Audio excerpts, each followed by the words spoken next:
Hey guys, it's Robin, Ars Island Crafts, and welcome to my studio. This is my Whip It Wednesday video where I show you what kind of craftiness I've gotten up to in the past week. This is the bag that I used for Friday's tutorial on showing how to sew the lining into the bag so that it doesn't pull out as you're pulling things out. And I really like this idea. Several of you gave good tips and tricks on how you do it, and everyone does it just a little bit differently, but you all get the same results.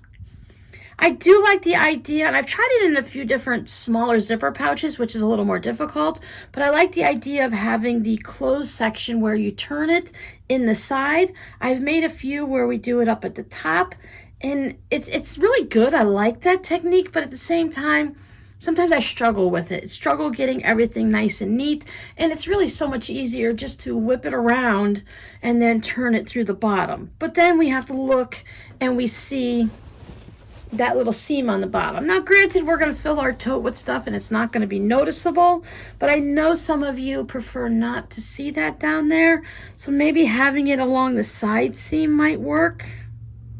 It's one of those things where I'm just going to make a bag and test it out on another bag and a couple more bags to see how it goes. Usually if I don't like it, I'll know right away, and if I think I might like it, maybe I might need to change a couple things up just to make sure I have everything right. I love this lining. The more I look at it, the more I just love this lining. And I believe this is fat quarters that I picked up at Walmart, just some loose fat quarters that they happen to have. They were in my fat quarter drawer, so I don't think anyone sent them to me, and I think I've had it for a while, but I could be mistaken. But either way, I really love it. I was thinking since there's some flowers on this that I could go ahead and add the flower lining, and sometimes with a tote bag, it's nice to have a surprise. So you see this nice little bag and you're just, oh, that's really cute. It's pretty. I like it. It's funky, whatever. And then you open it up and you're like, bam. Oh, wow. Wild and crazy on the inside. Having fabric that's long enough to make the handles, I cut mine at 26 inches. I like them to be about 24 inches when they're done, but I want to make sure I have enough so that the handle comes down to about here in the bag, and that means that when I do all my stitching, I probably stitched on this handle 3, 4, or 5 times, so it goes all the way down. I make sure I get extra, because if it was only right up to here, about 1/4 inch, then I would miss it possibly when I'm doing my top stitching going around. So I do like to have that extra bit in there like that. And my goodness, is that a huge pocket. I'm going to try a couple different pockets on the next one. I like the idea of having a wide one that's not too deep and that you sew down the center. And of course I want to put some zipper ones in, so I've been watching videos on how to add a zipper lining. I mean, it's super simple. From the videos I've watched, most of them are really, it's not a difficult process since I'm already comfortable with zippers, and I think adding this is going to be a lot easier than putting a zipper at the top of like a zipper pouch or something. That has a little bit more things you have to watch for and a little bit more things you have to do and a little bit more pinning and gritting your teeth until you get used to it, and after a while they just become second nature and you just zip through them really quick. A bag that used to take you 2-3 hours, now you can get done in 20 or 30 minutes. So I'm going to go ahead and try putting one in there, because I think having a zipper pocket in a tote bag is a really good idea.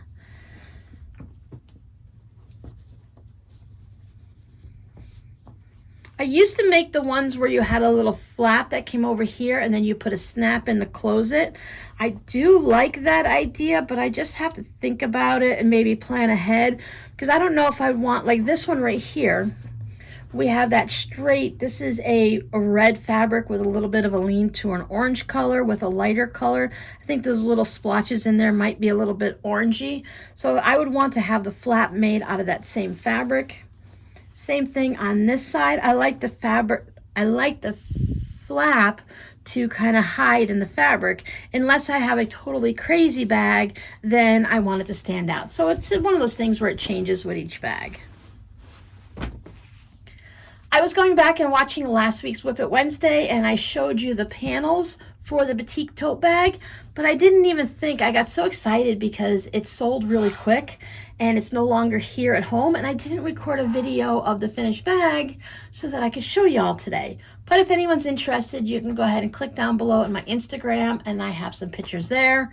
We all know that adding pictures to the videos is not to my greatest accomplishment, and I kind of really struggle with it. With the software that I'm using, it tends to make the pictures really big, and then you only see, it goes like this, or you only catch like this. So if you're interested, go ahead and check it out. And if you can't see my Instagram, you could always email me and I'll send you pictures, or it might even be in the community tab here on YouTube. I believe this one's there. I showed you guys my fabrics all cut out for these little snap pouches, little snap wallets. All of these are listed in my Etsy shop. As always, links down below in the description box.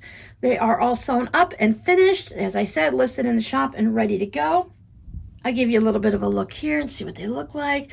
I thought this one, that's the whole thing here. You want to have this fabric when you go down onto, this is your first pocket that you sew, so you kind of want them to go nicely together. And I had this in my scrap bin, so this has that little bit of gold line and this has a gold look, so I thought that went nice. Kind of has a Mardi Gras feel to it. And then the pockets on the inside, I think you can kind of go crazy, and as long as they sort of match, then I think you're okay. It's like I have an orange here. There is not quite an orange in the front, but I thought that was fun. And then this bit of a reddy purple with the purple, so that came out like that. This is one of my favorites. I just like the gray. I'm really into gray lately, so I thought I'd add, since this has some polka dots, I'll add some black polka dots and just 2 shades of gray.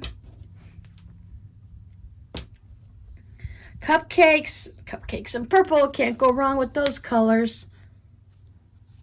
Then I've got the pink confetti, and I just added some white, green, and purple. Some more, it's like almost of a teal blue. And I know blue and red just tend to really pop out really nicely together, so there's that. I thought this looked really good together with that white contrast against that dark blue. Of course, we gotta have a little Hello Kitty. She was a little bit harder to go down here. I thought the white was a little bit too harsh, so I went with a paler pink, and I thought that worked out really well with all the pinks. Because if you're going to be into Hello Kitty, chances are you're going to really like pink. Our little kitchen containers. I really like these flowers too. And it's funny because I'm really not into flowery fabric or florals, but certain ones I really enjoy. With the mermaids. Then you have the little fishy mermaid scales. She looks really good on pink. This is my other favorite one, the checkerboard. I've always liked the black and white checkerboard. I've heard many times that to have the black and white checkerboard tiles in your bathroom and stuff is so outdated, but we actually had a bathroom with the large black and white checkerboard tile floor, and I loved it. We had one of those white pedestal sinks that just, everything just set it off really nice, and I really loved that bathroom.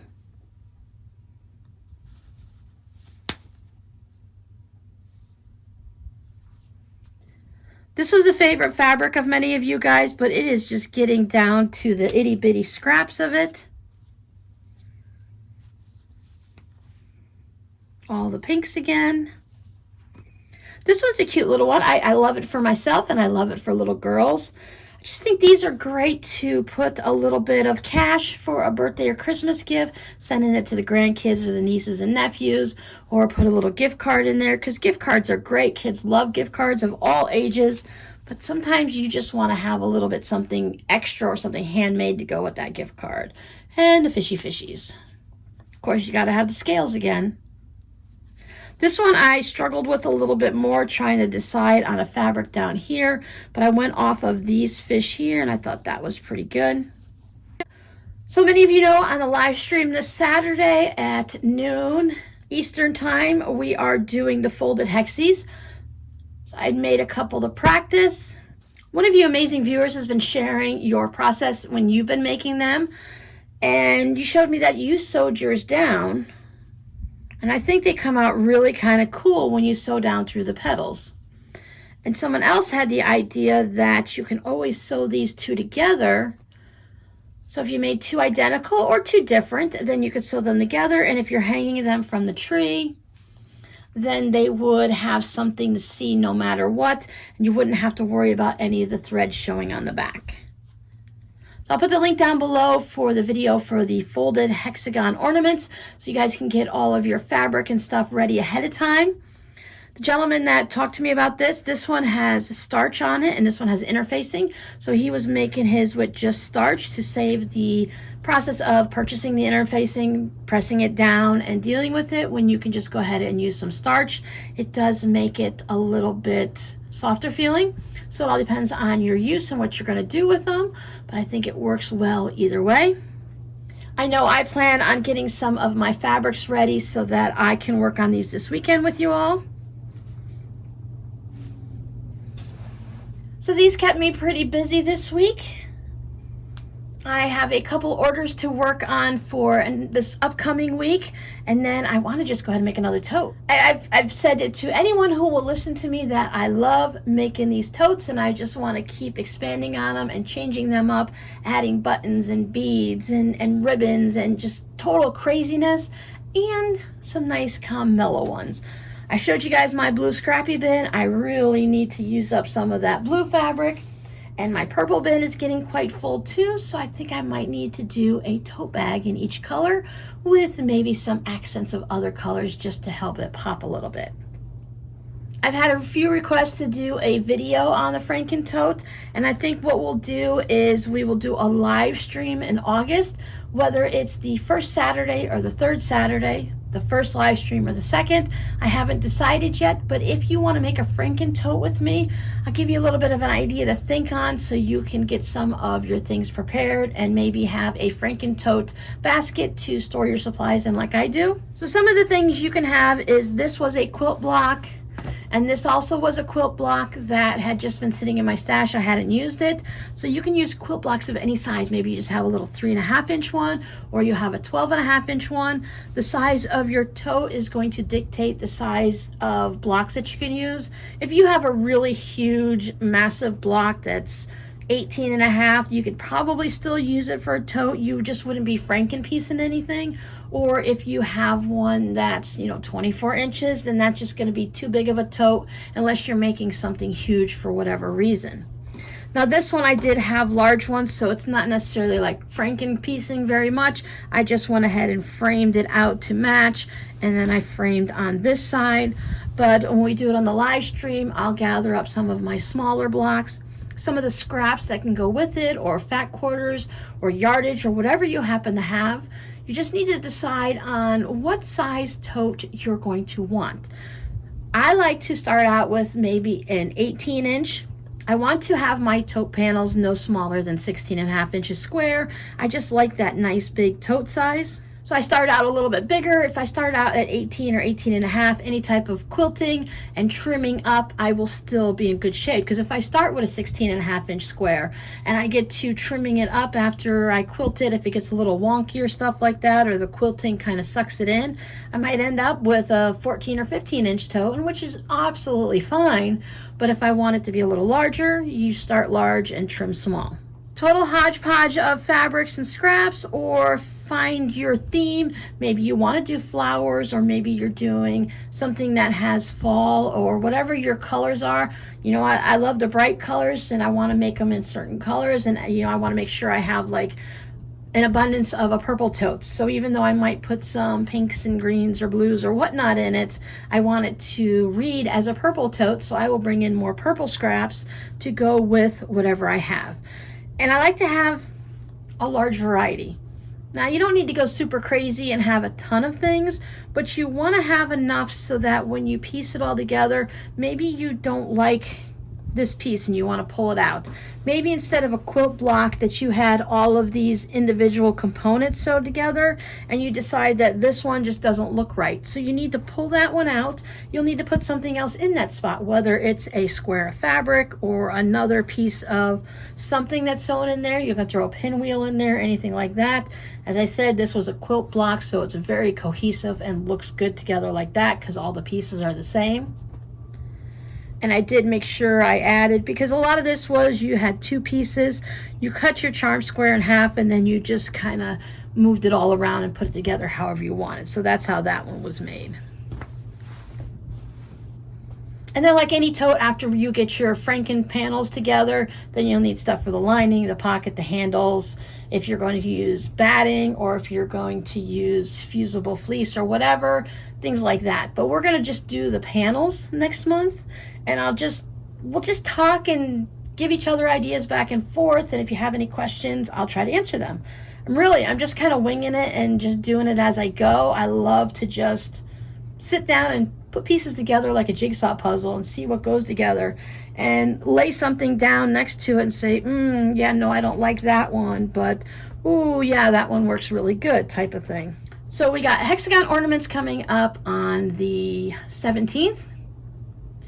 And then we have a couple Saturdays off because July 31st is on a Saturday. Then I will come back on the live stream for the next one will be August 7th. So then we'll have the 7th and the 21st next month. I'm not sure, like I said, which day we're going to do the Franken totes, depending on how it goes, but we'll find one of those days just so you can plan ahead. Because if your life is like mine, it's kind of busy and you might want to take a little bit of time to figure out what you need, or you might want to make some of the components, like you might want to make some half square triangles or some zigzaggy stuff or whatever. For those of you that have been following my saga, which I don't want to call it a saga, it's just I've been trying to get a hold of the plumber that's going to hook me up to city water and sewer. We've been going back and forth for about a week. He's been very, very busy. It's mostly on his end, not mine, because I am always home, so it was really easy. Whenever he had a time, he could come over. We finally connected on Sunday. I put my deposit down, signed the contract, so at this point, I am good to go. And apparently, I'm about a year out before I can get hooked up, as I am on the waiting list, which is not a problem. While I want to have city water because I don't want to have to worry about my well system and dealing with that issue or the septic and the leach field, at the same time, I don't want an extra bill added to my monthly bills. But the good thing is now that I'm under contract, if something does happen to my septic, leach field, or my water system, all I have to do is call them up. I'll get bumped to the top of the list and they will come and get me hooked up right away. So fingers crossed we don't have to have any issues, but if I do, at least I have that backup security. If it does show up at any moment, that I am covered and I don't have to stress out about that. I just want to make sure once my stress is taken care of, we'll just set it aside and ignore it for a while, and we will have a calm and enjoyable year. If it ever stops with this extreme storms we've been having, after that little hurricane came through, and I know it's a tropical storm for some people and a hurricane for others and just a rainstorm for even more people, but it's like opened up this channel that every afternoon we always have afternoon rainstorms. That's never an issue. They come and go throughout the week and we get rain, but we've been getting these extreme storms that are almost like a tropical storm where the winds are up over 50 miles an hour, and we're already saturated with rain from the hurricane that come through. So every day we're getting so much rain, 4 or 5, some places are getting 8 inches of rain a day. People are flooded. Thankfully, my yard gets really flooded. Just like when I showed you the pictures from the hurricane, the water's everywhere, Lake Lalone. I've got a river going down my front yard. The road floods, but once the rain stops, the area is able to just suck it up really well. Plus, we have storm drains all up and down the roads. The city came through and they did the little thing where they cut the grass right along the road, make sure everything is all cleared up. They've never done that before. This is something totally new. I'm not complaining. So my road is nice and edged all along the front of my yard, so I don't have weird grass growing everywhere. So I guess that could be an issue for the rain or whatnot. But it's nice, and I didn't have to do the work or clean up the mess, so I'm happy with it. So that's it for me. I'm going to go ahead and get this video edited and set up on YouTube and ready for you guys to watch on Wednesday. I'm recording this Monday morning. So thanks everybody who hung out with us on the magazine and book live sale. I appreciate everyone helping me clean out my house and get rid of some of the things I have. Those magazines, and many of them were in such great condition, I just didn't want to donate them or recycle them or anything. So it's great that they're going to other crafters and they're getting passed on to people who are going to use them. So by the time you guys see this video, you'll either have already received your magazines and stuff in the mail, or they'll be there in the next day or two. I will probably wait for about a week, and then I'm going to do a run up to Goodwill, take up the rest of the magazines and books that I want to donate and the stuffies that didn't sell from the last sale, and just go ahead and donate everything and get it out of the house once it stops raining. So if you made it this far, thank you so much. I appreciate everyone watching my videos from the beginning all the way until the end. Your code word today is going to be lightning, because we have been having so much lightning and the power's been going out and flickering on and off, and then I jump when the thunder is there. Storms are scary.